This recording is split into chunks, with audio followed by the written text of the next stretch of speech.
Morning. 26. Yes. So we are going to do this example problem where it's asking us to run a confidence interval.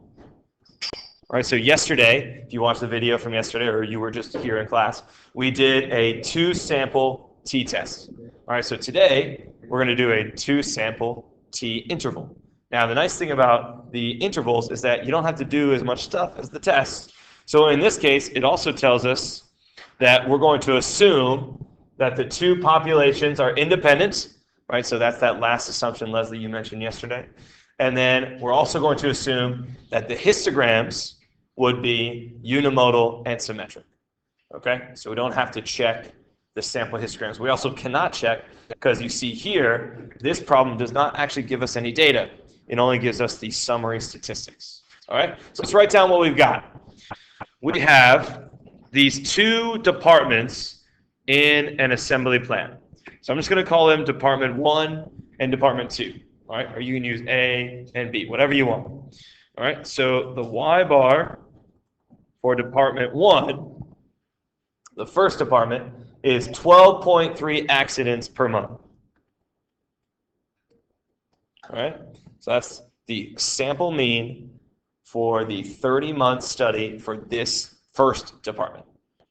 Okay, had an average of 12 accidents per month. My father was in safety with a big chemical plant, and if that was true, he'd be fired.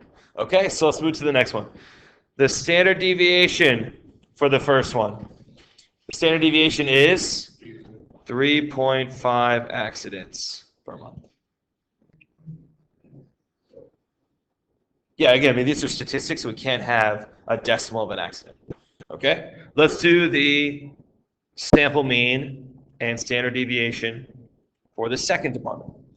So we have 7.6 accidents per month for the second department and a standard deviation of 3.4.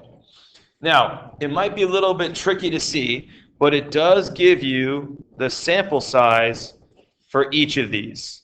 All right, so how many months were they looking at? 30 months. So the sample size is 30 data values. 30 months where they're giving us how many accidents in those 30 months. All right, so we see that. So it's a little bit kind of tricky there, but that's everything we need to run an interval. Yes?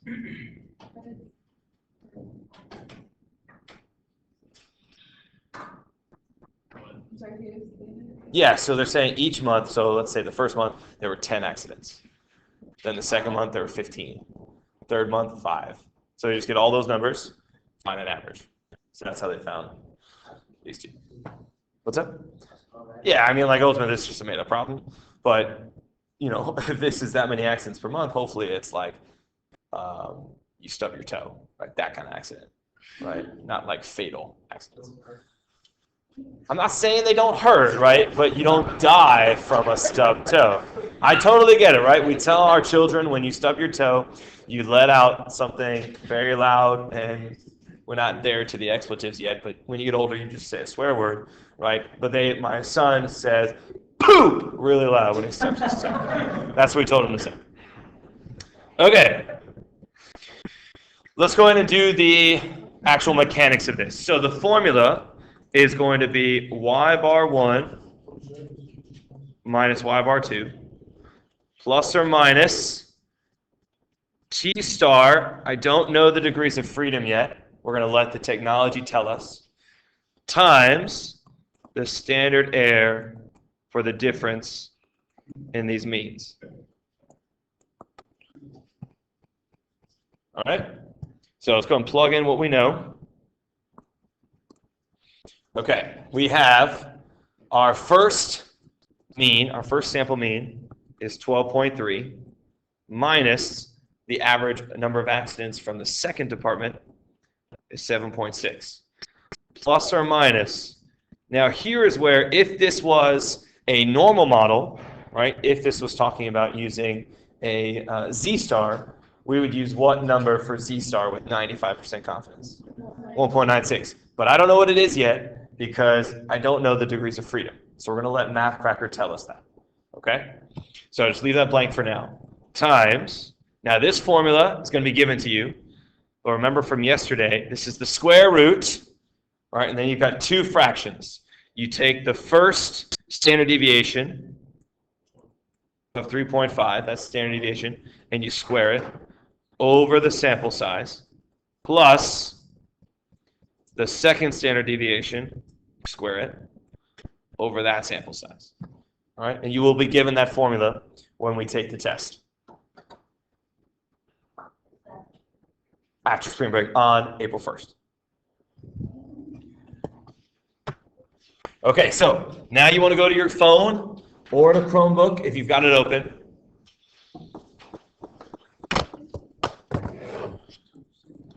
And if you go to the email that I sent you on the 26th, where are you? Come on. Come on. What's this display? Okay, let's try it. So the email I sent you on the 26th.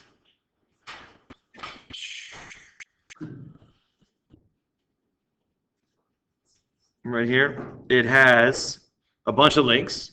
So which one are we going to choose? The very last one, very good. The two sample t interval. Good job. I've already got it opened. All right, thanks to Wences, I've got my ads blocked. Appreciate you. Let's go. We're going to stay. All right, so the sample mean for the first group, 12.3. The sample mean for the second group, what was it, 7.6? Okay. The standard deviation for the first department, 3.5. And then I believe the one for the second was 3.4. Yes? Okay. All right. And then for sample size is 30 for both. Okay. And then what level of confidence are we using? Yes.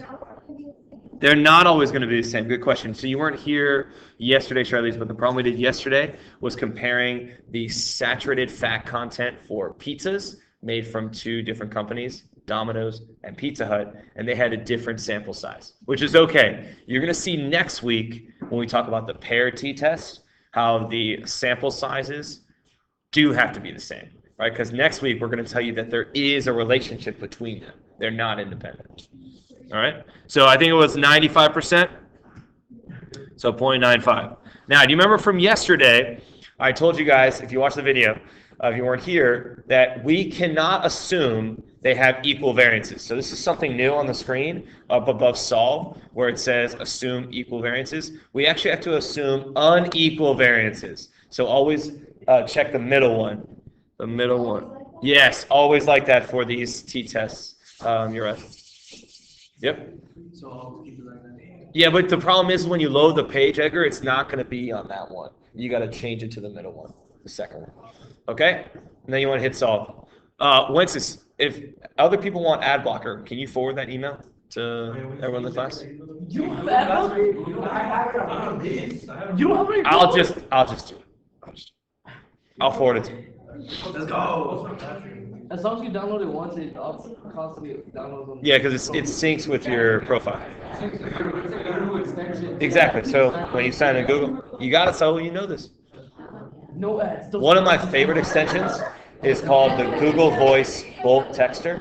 So it allows you to write one message, but copy and paste in like 50 phone numbers. I hit send, and then it just does it for me. So I don't have to do it 50 times. It's, you know, last year I ran the senior trip. So when I had to send messages to all the seniors, it was amazing. Who's running it now? Miss Caress? Welcome, Catherine.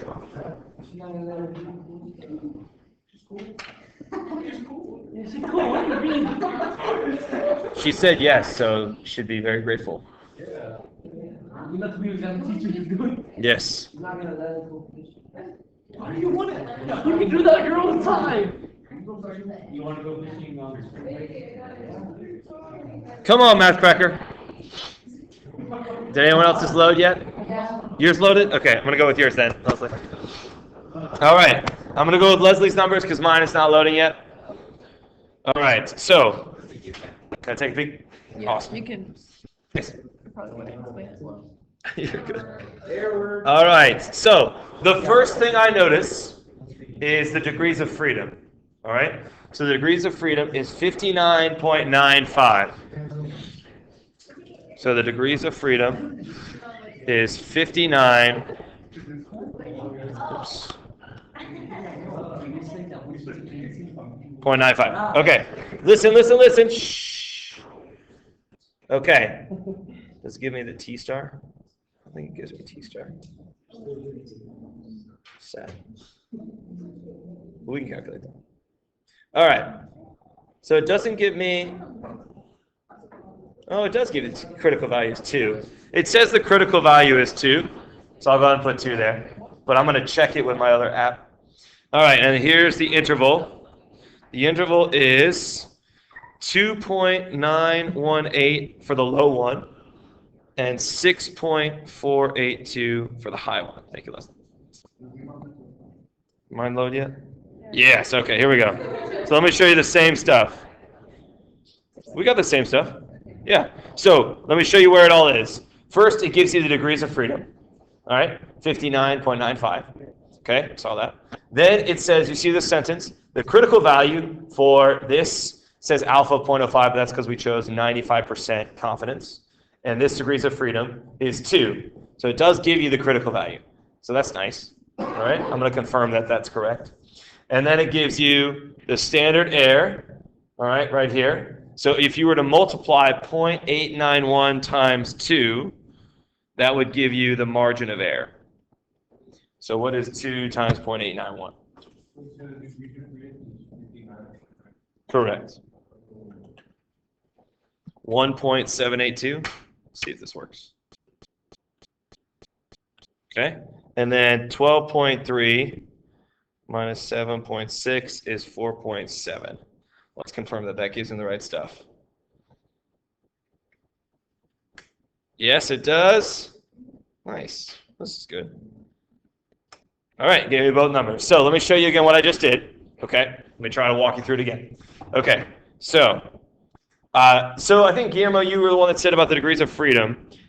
Really, the degrees of freedom, like, I don't need it to, like, finish the problem, but you want to tell anyone reading this what it is, so that's why you want to write it down. Okay? Then the next sentence I see gives me the critical value. This is T star for that degrees of freedom. Okay? So 2. So that's why I wrote 2 for T star. Pretty good there. Okay. Then it said the standard error. So see this formula? We have that on our paper, and it did it for us, 0.891. So that's why I wrote, I didn't write it, but in the calculator what I did was 2 times 0.891. Right? So the T star times that, and that gave me the margin of error. Yes, Kiara. 2? Oh, that I only got 2 because it told me it was 2. The statement MathCracker said was it's 2. So this will be different if you change the problem. Okay? Is everybody good on how I got the margin of error of 1.782? I can do it again if you need me to. If you're struggling, you can always just type this into the calculator, right? They'll give you the same thing. And then to get these numbers, you take this number, which is just the difference, and you add and subtract the margin of error. Okay? So you guys ready for the statement? Let's write our statement. Now, I know MathCracker probably has a statement, but let's write one without them. All right, we don't need you, MathCracker. I mean, I do need you, but not right now. Okay, I am 95% confident that the population average number of accidents per month between these two departments is 2.918 and 6.482.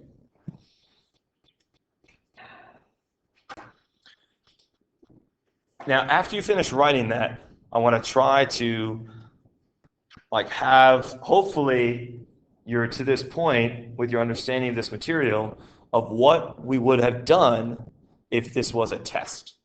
So all we did was run an interval. All right, we did not run a test to see if there was a statistically significant difference in the number of accidents between these two departments. But if you look at the interval, so you see the interval? You see how 0 is not in this interval. It goes from about 3 to 6.5.